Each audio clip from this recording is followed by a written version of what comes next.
Hi FPL managers, welcome back to the channel. So guys, we hit a milestone this game week 30 that just passed.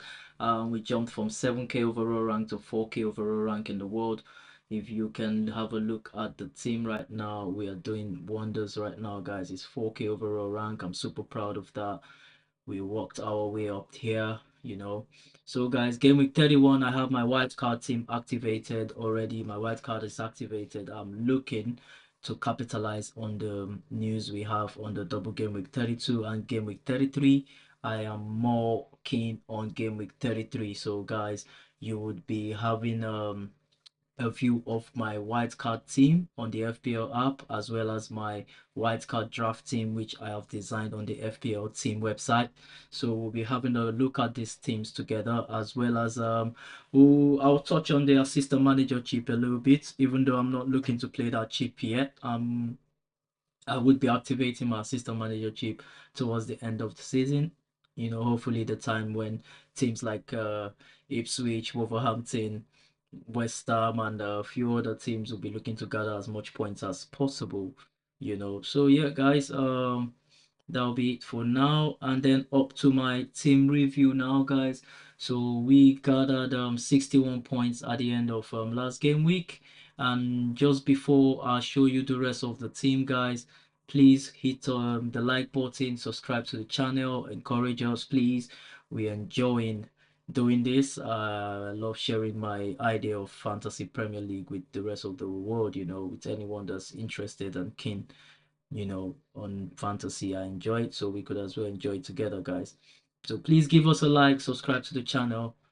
And guys, so this was the team from last game week. Of course, I altered the team after thinking I had locked my team for game week 30.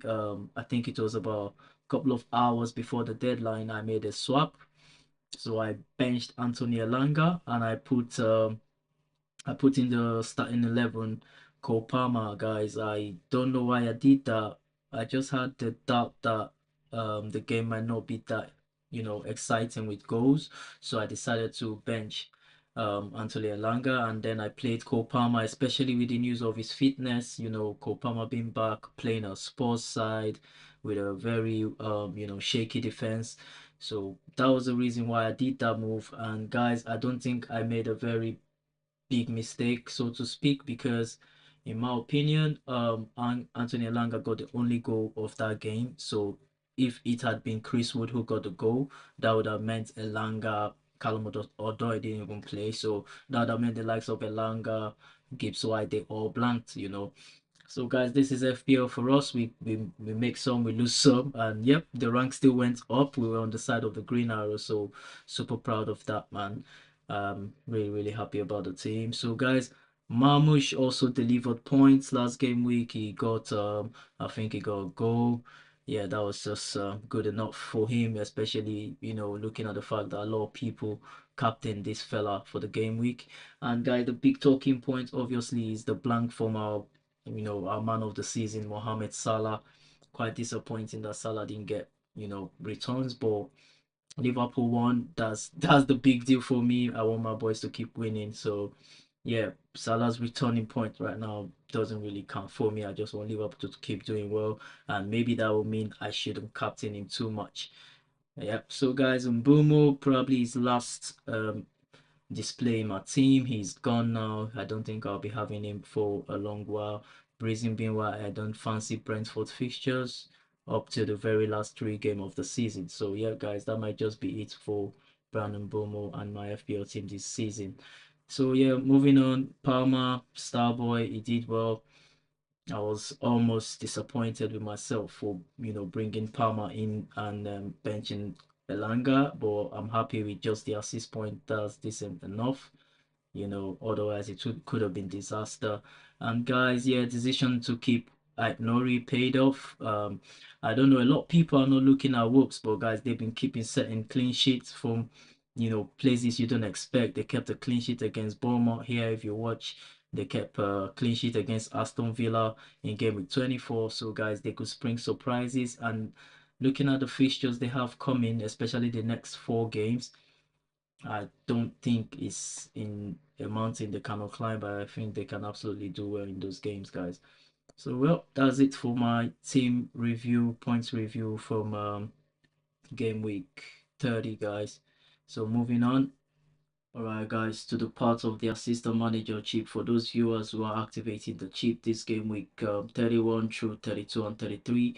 Of course, you have the double game weeks to look forward to, which is a good one, but you have to also consider trying to maximize the use of these points.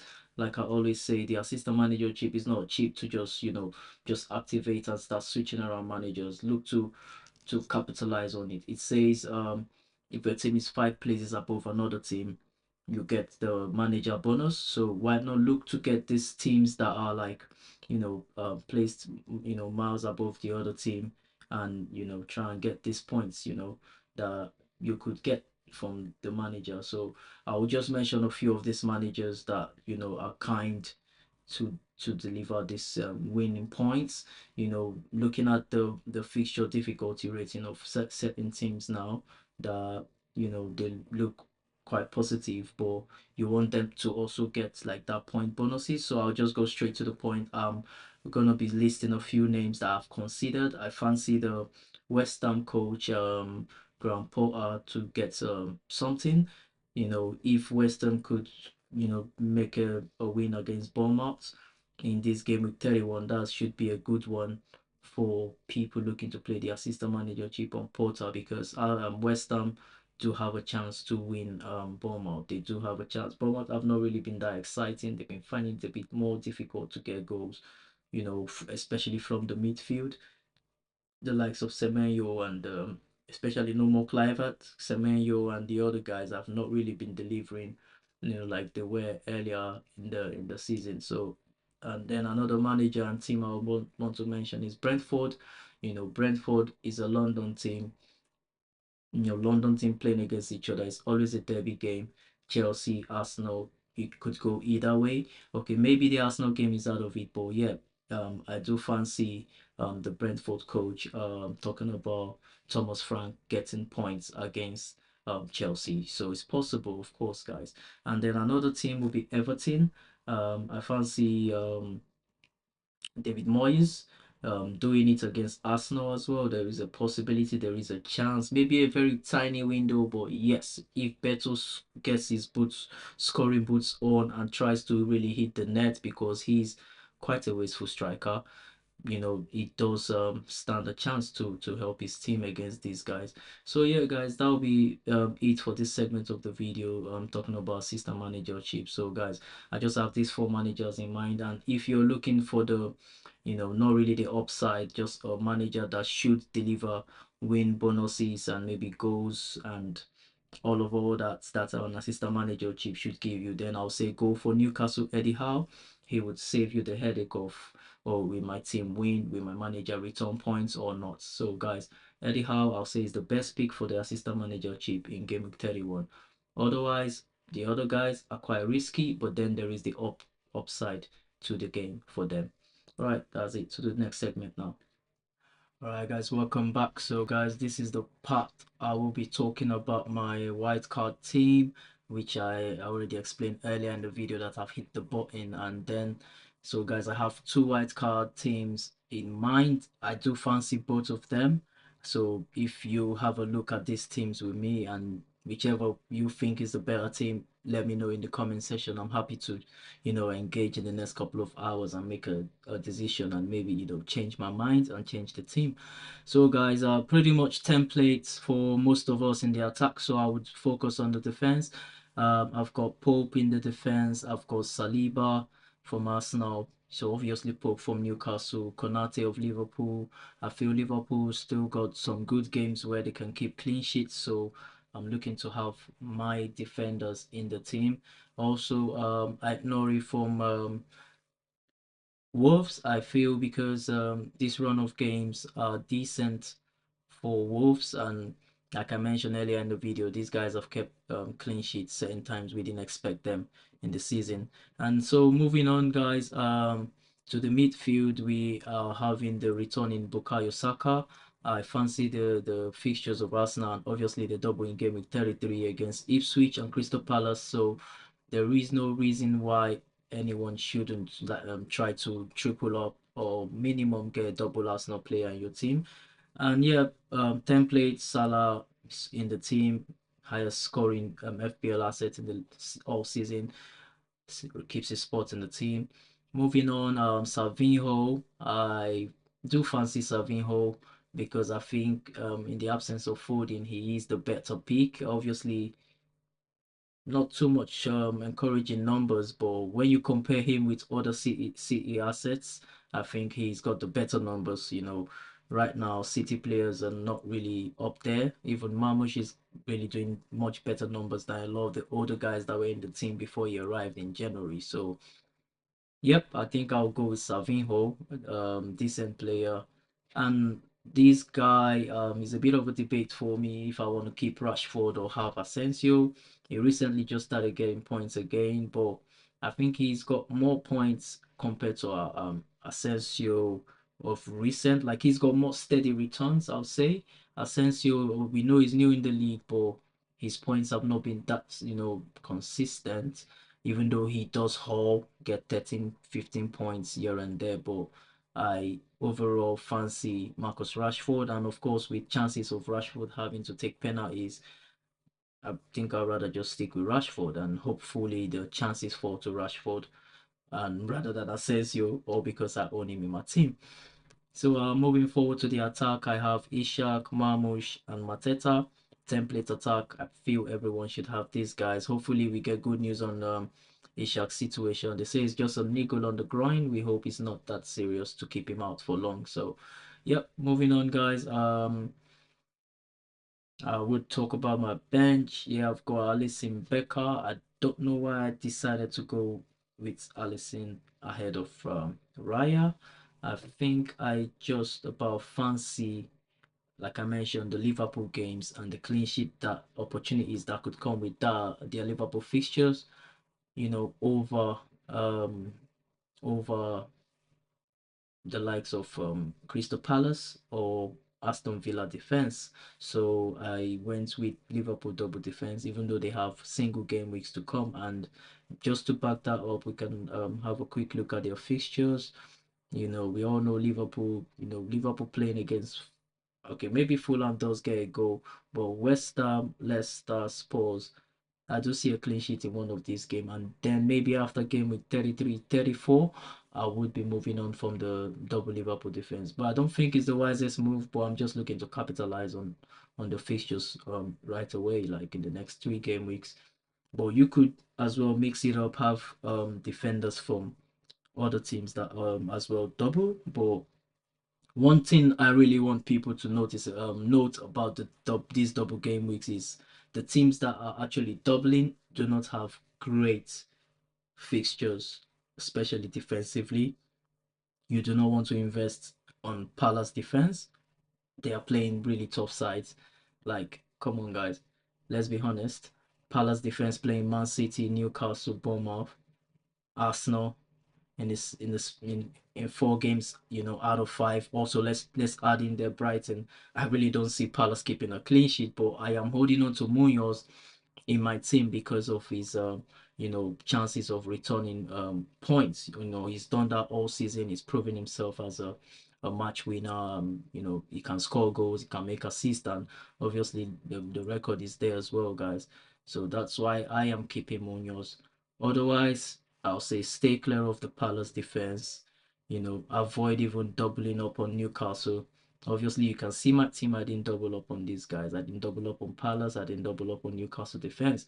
Instead, I went for a double Liverpool defense. And hopefully, one of the game weeks, I would be playing Alisson Becker and Konate together in defense as my double defense.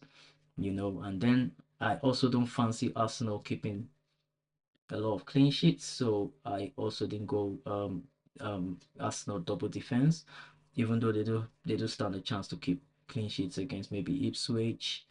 I don't think they can do it against Palace. They might against Bournemouth, but guys, all the way to the end of the season, I don't fancy the Arsenal defense. So that's just to open your minds to the broader picture of things, guys. And now to my FPL team. So guys, FPL team website, I have another white card here. And on this wild card, just to make some people happy, I do have Raya on the bench. I have Rashford on the bench. I have Cash.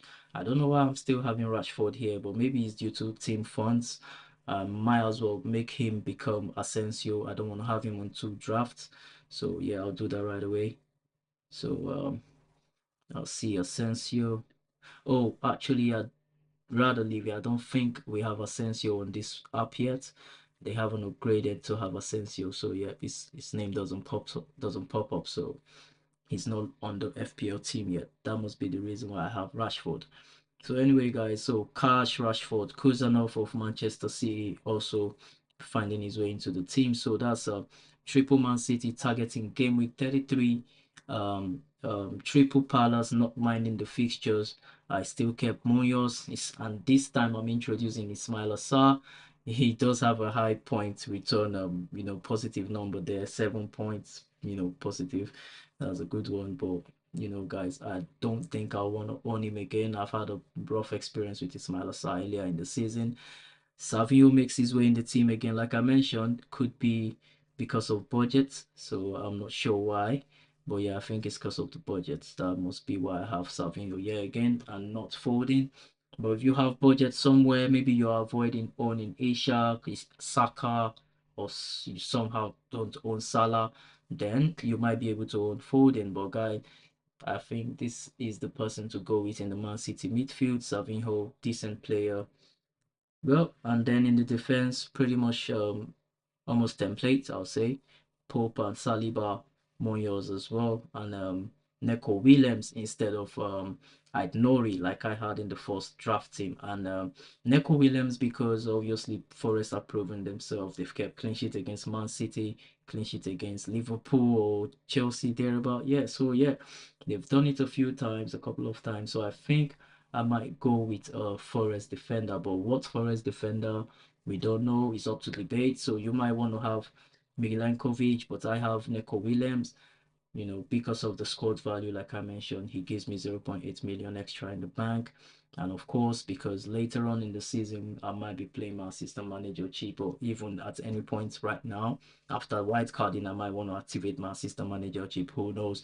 So, guys, that's it for now with the white card team and everything else like I mentioned. And so, but for now, this is the team I am going with. I fancy Nori. I fancy him against Ipswich at home, away, so that's why I'm playing this white card team instead. So this I'll say is my white card one, and the one I just showed you before now 30 seconds ago before this part of the video is my white card two. So guys, tell me, what do you think about my teams, white card one or white card two?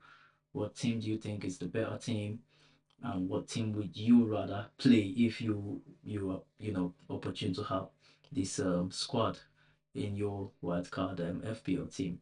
Anyway, guys, that's it for this week's video. Please give us a like, subscribe to the channel, and yep, we'll be back to talk about the team points and everything else around the game week. Take care now, guys.